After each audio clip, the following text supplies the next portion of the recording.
ஆன்மீக தேடல் நிகழ்ச்சிக்கு உங்களை அன்புடன் வரவேற்கின்றேன்.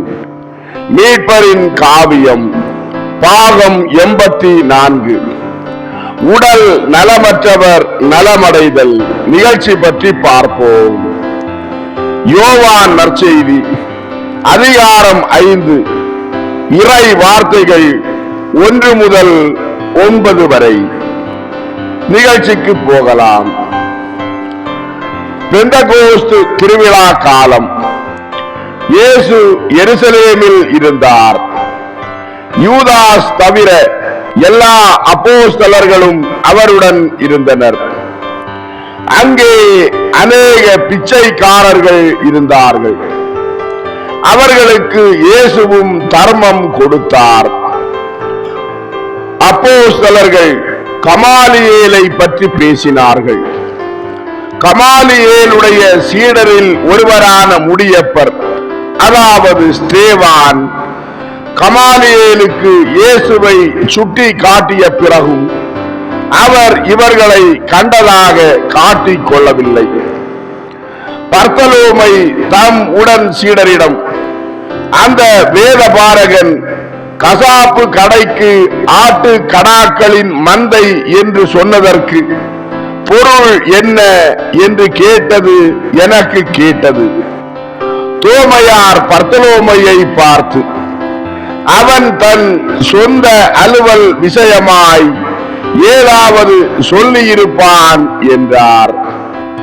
பர்த்தலோமை தோமையாரை பார்த்து, இல்லை, அவன் நம்மை சுட்டி காட்டினான். நான் தெளிவாக அவனை பார்த்தேன்.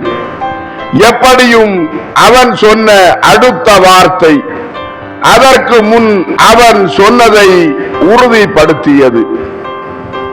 சீக்கிரமாகவே செம்மறியும் மயிர் கத்தரிக்கவும் பலியிடவும் தயாராகிவிடும் என்று அவன் குத்தலாக இப்படி சொன்னான் என்றார். பிளவேந்திரர் பர்த்தலோமையை பார்த்து, ஆம், நானும் அவன் சொன்னதை கேட்டேன் என்றார். ராயப்பர் அவர்களை பார்த்து, அது சரிதான். நான் திரும்பி போய் அந்த வேதபாரகனுடைய நண்பனிடம் யூதாசை பற்றி அவனுக்கு ஏதும் விபரம் தெரியுமா என்று விசாரிக்க வேண்டும் போல் இருக்கிறது என்றார். யாக்கோபு ராயப்பரை பார்த்து, அவனுக்கு ஒன்றும் தெரியாது.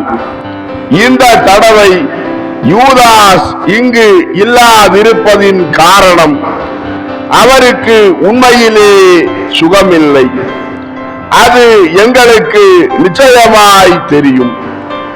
நாம் மேற்கொண்ட பயணத்தில் ஒருவேளை அவர் அதிகமாக வேதனைப்பட்டிருக்கலாம்.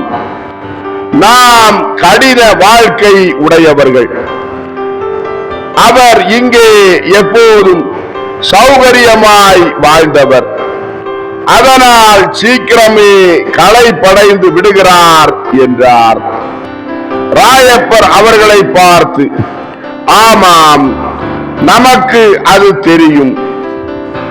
ஆனால் அந்த வேதபாரகன், அந்த பச்சோந்தி இந்த கூட்டத்தில் காணப்படவில்லை என்று சொன்னானே. பச்சோந்தி தான் விரும்பும் எந்த நேரத்திலும் நிறம் மாறிக்கொள்ளுமல்லவா என்றார்.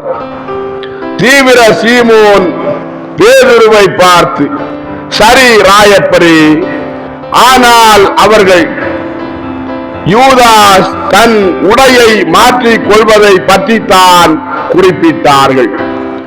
அது எப்போதும் புதிதாகவே இருக்கும். அதை பற்றி யூதாசும் பெருமைப்பட்டுக் கொள்வார். அவர் இள வயதினர். அவருடன் நாம் பொறுத்துத்தான் போக வேண்டும் என்றார். ராயப்பர் தீவிர சீமோனை பார்த்து, அதுவும் உண்மைதான். ஆயினும் அந்த வார்த்தை எவ்வளவு வித்தியாசமானது என்றார். செபதேயுவின் யாக்கோபு அவர்களை பார்த்து, எந்த நேரமும் அவர்கள் பயமுறுத்தி கொண்டே இருக்கிறார்களே என்றார். யூதா ததேயு அவர்களை பார்த்து, இதில் என்ன உபத்திரவம் என்றால், நம்மை பயமுறுத்துகிறார்கள் என்று நமக்கு தெரிகிறது. அதே சமயம் பயமுறுத்தல் இல்லாத இடங்களிலும் நாம் அது இருப்பதாக நினைத்துக் கொள்வதும் சாத்தியம்தான் என்றார். தோமையார் அவர்களை பார்த்து, தவறுகள் இல்லாத இடத்திலும் நாம் அவற்றை காண்கிறோம் என்றார். ராயப்பர் அவர்களை பார்த்து, அது சரிதான், சந்தேகிப்பது விரும்பப்படாத ஒன்றுதான். யூதாஸ் இன்று எப்படி இருக்கிறாரோ, இதற்கிடையில் அவர் அந்த சிங்கார வனத்தையும் அந்த சம்மனசுகளையும் ரசித்துக் கொண்டிருப்பார். மகிழ்ச்சிகளை அனுபவிப்பதற்காக நானே சுகமில்லாமல் இருக்க விரும்புவேன் என்றார். பர்த்தலோமை அவர்களை பார்த்து, அவர் சீக்கிரம் குணமடைவார் என நம்புவோம். நாம் நம் பயணத்தை முடிக்க வேண்டும். ஏனென்றால் வெப்ப காலம் நம்மை துரத்தி கொண்டு வருகிறது என்றார். பிளவேந்திரர் அவர்களை பார்த்து, ஓ, எப்படியும் அவர் நன்றாக பராமரிக்கப்படுவார். தேவையானால் ஆண்டவரே அதற்கு ஏற்பாடு செய்வார் என்றார். செபதேயுவின் யாக்கோபு அவர்களை பார்த்து, யூதாசை நாங்கள் விட்டு வரும்போது அவருக்கு கடுமையான காய்ச்சல் இருந்தது. எப்படி அது வந்தது என்று தெரியவில்லை என்றார். மத்தேயு அவர்களை பார்த்து, எல்லாருக்கும் தான் காய்ச்சல் வருகிறது, துன்பங்கள் வரத்தான் செய்யும், ஆனால் இது கண்டிப்பானதல்ல. ஆண்டவர் அதை பற்றி கவலைப்படவில்லை. அப்படி ஏதாவது கடினமானதாக வரும் என்று அவர் கண்டிருந்தால் அவர் ஜோகன்னாவின் மாளிகையில் இருந்து வந்திருக்க மாட்டார் என்றார். இயேசு மார்சியமுடனும், அதாவது சிறுவன் ஜாபேசுடனும் யோவானுடனும் பேசிக் கொண்டும் தர்மம் கொடுத்து கொண்டும் எல்லாருக்கும் முன்னால் சென்று கொண்டிருந்தார்.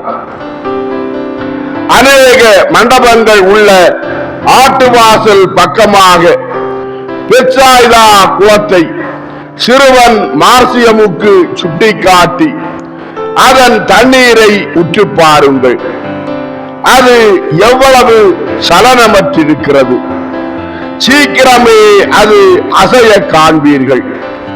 நீர் பொங்கி அதோ அந்த ஈரமான அடையாளம் வரை வரும்.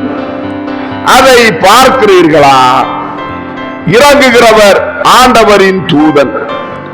தண்ணீர் அவரை காண்கிறது, தன்னால் இயன்றவரை அவரை வணங்குகிறது. தண்ணீருக்குள் குதிக்க தயாரான மனிதனை குணமாக்கும்படியான கட்டளையை அவர் கொண்டு வருகிறார். ஜனக்கூட்டம் தெரிகிறதா? ஆனால் அநேகருடைய மனம் எளிதாக பராக்கு அடைந்து விடுகிறது. அதனால் அவர்கள் தண்ணீரின் முதல் அசைவை காண்பதில்லை. அல்லது கூடுதல் வலிமை உடையவர்கள் பிறர் சிநேகமின்றி பலவீனமானவர்களை ஓரம் தள்ளிவிடுகிறார்கள். கடவுளுடைய அடையாளங்கள் பிரசன்னமாய் இருக்கும் போது ஒருவன் தன் கவனத்தை வேறு பக்கம் திருப்பவே கூடாது. நம் ஆன்மாக்கள் எப்போதும் விழிப்பாய் இருப்பதை நாம் உறுதிப்படுத்திக் கொள்ள வேண்டும். ஏனென்றால் கடவுள் தம்மை எப்பொழுது காண்பிப்பார் என்றோ அல்லது தம் தூதனை அனுப்புவார் என்றோ நாம் அறிய மாட்டோம். மேலும் உடல் நல காரணங்களுக்காக கூட சுயநலம் கொண்டிருக்க கூடாது. பாவம் இந்த ஜனங்கள் சமரசானவரின் சந்திப்பின் பயனை மிக அடிக்கடி இழந்து போகிறார்கள். ஏனென்றால் போவது யாருடைய முறை அல்லது யார் அதிக தேவையில் இருக்கிறார்கள் என்ற தர்க்கத்திலே நேரத்தை வீணாக்கி விடுகிறார்கள் என்றார். சிறுவன் மார்சியன் இயேசுவை பார்த்து, அந்த தூதனை காண முடியுமா? காண எனக்கு ஆசையாய் இருக்கிறது என்றான். இயேசு சிறுவன் மார்சியமை பார்த்து, லேவி என்ற இடையன் உன் வயதாய் இருக்கும் போது தூதனை கண்டான். நீயும் கவனமாய் பார்க்க வேண்டும், அவரை ஸ்துதிக்க தயாராய் இருக்க வேண்டும் என்றார். சிறிது நேரத்துக்கு பின் மார்சியம் திடீரென்று அதோ அதோ என்று அதிரும் குரலில் தண்ணீர் மேலே எழும்புகிறது, அசைகிறது, பிரகாசிக்கிறது. என்ன பிரகாசம்! சம்மனசு என்று சொல்லி அவன் முழங்காலிட்டான். குளத்தின் தண்ணீர் அசைந்து ஒரு பெரிய அலையால் திடீரென்று மேலே எழுப்பப்பட்டு குளத்தின் கரையை எட்டியது. அது சூரிய ஒளியில் கண்ணாடி போல் பிரகாசித்தது. கண்ணை கூசச் செய்யும் ஒரு வினாடி ஒளி வீச்சு. ஒரு முடவன் தண்ணீருக்குள் மூழ்கினான். அவன் கொஞ்ச நேரத்தில் வெளியேறிய போது முன்பு ஒரு பெரிய தழும்புடன் சூம்பியிருந்த அவன் கால் இப்பொழுது முழுவதும் குணமாகி இருந்தது. மற்றவர்கள் அவனிடம் குற்றம் சொல்லி தகராறு செய்தார்கள். அவனுக்கு வேலை செய்ய முடியாமல் இல்லை. ஆனால் தங்களால் வேலை செய்ய முடியவில்லை என்று சொல்லி தொடர்ந்து வாதம் நடந்தது. அங்கே தன் படுக்கையில் அழுது கொண்டு கிடக்கிற ஒரு வாத நோயாளியை இயேசு கண்டார். இயேசு அவன் பக்கம் சென்று குனிந்து அன்புடன் தொட்டு, எதற்காக அழுகிறாய் என்று கேட்டார். வாத நோயாளி இயேசுவை பார்த்து, போதகரே, என்னை யாருமே நினைப்பதில்லை. நான் எப்போதும் இங்கேயே இருக்கிறேன். என்னை தவிர மற்றெல்லாரும் சுகமடைகிறார்கள். நான் 38 ஆண்டுகளாக படுத்திருக்கிறேன். எனக்கு இருந்த எல்லாவற்றையும் செலவழித்தேன். என் உறவினர்கள் இறந்து விட்டார்கள். என்னுடைய தூரத்து உறவினர் ஒருவனுக்கு நான் பாரமாகிவிட்டேன். அவன் என்னை காலையில் இங்கு சுமந்து வந்து மாலையில் திரும்ப கொண்டு போகிறான். ஆனால் அவனுக்கு நான் எப்படிப்பட்ட சுமையாக இருக்கிறேன்! ஓ, நான் சாக விரும்புகிறேன் என்றான். இயேசு அந்த வாத நோயாளியை பார்த்து, துயரப்படாதே, இவ்வளவு பொறுமையும் விசுவாசமும் கொண்டு இருந்திருக்கிறாய். கடவுள் உன் குரலை கேட்பார் என்றார். வாத நோயாளி இயேசுவை பார்த்து, அதை நான் நம்புகிறேன். ஆனால் ஒருவனுக்கு மன சோர்வின் கட்டங்கள் இருக்கின்றன. நீர் நல்லவர். ஆனால் மற்றவர்கள் சுகமடைகிறவர்கள் கடவுளுக்கு நன்றியாக தங்கள் சகோதரர்களுக்கு உதவும்படி இங்கே இருக்கலாம் என்றார். இயேசு வாத நோயாளியை பார்த்து, உண்மையில் அவர்கள் அப்படி செய்ய வேண்டும். நீ வெறுப்புணர்வு கொள்ள வேண்டாம். அவர்கள் அதை பற்றி நினைக்கவில்லை. அவர்களிடம் தீய எண்ணம் இல்லை. குணமடைவதில் உள்ள மகிழ்ச்சி அவர்களை சுயநலமுடையவர்கள் ஆக்குகிறது. அவர்களை மன்னித்து விடு. நீர் கருணையுள்ளவர், நீர் அப்படி செய்ய மாட்டீர் என்றார். வாத நோயாளி இயேசுவை பார்த்து, தண்ணீர் அசையும் போது என்னையே என் கரங்களால் இழுத்து கொண்டு போக பார்க்கிறேன். ஆனால் எப்போதும் யாரோ ஒருவன் என்னை முந்தி விடுகிறான். நான் குளக்கரையிலும் இருக்க முடியாது, ஏனென்றால் என்னை மிதித்து விடுவார்கள். அப்படியே நான் அங்கே தங்கினாலும் தண்ணீருக்குள் என்னை யார் இறக்குவார்கள்? உம்மை நான் முன்பு பார்த்திருந்தால் உம்மிடம் கேட்டிருப்பேன் என்றார். இயேசு அந்த வாத நோயாளியை பார்த்து, நீ உண்மையிலே குணம் பெற விரும்புகிறாயா? அப்படி என்றால் எழுந்து நில், உன் படுக்கையை எடுத்துக்கொண்டு நட என்று சொல்லி அந்த வாத நோயாளியை மேலே எழுப்பிவிட்டார். வாத நோயாளி கால்களை ஊன்றி நின்று நம்ப முடியாதவனாக இயேசுவின் பின்னால் நடந்தான். இயேசு சென்று கொண்டிருந்தார்.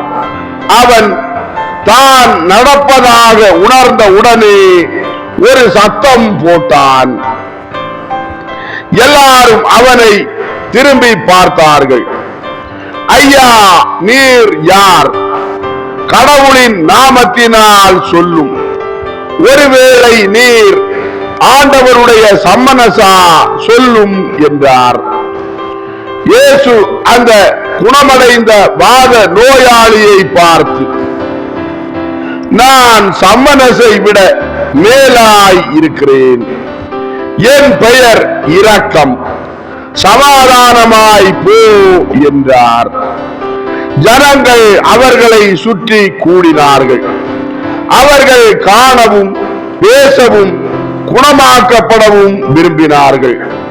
ஆனால் குளத்தை கவனித்துக் கொண்டிருந்த கோவில் காவலர்கள் அங்கே வந்து தண்டிக்கப்படுவீர்கள் என்று பயமூட்டி அந்த சந்தடியுள்ள கூட்டத்தை கலைத்தார்கள்.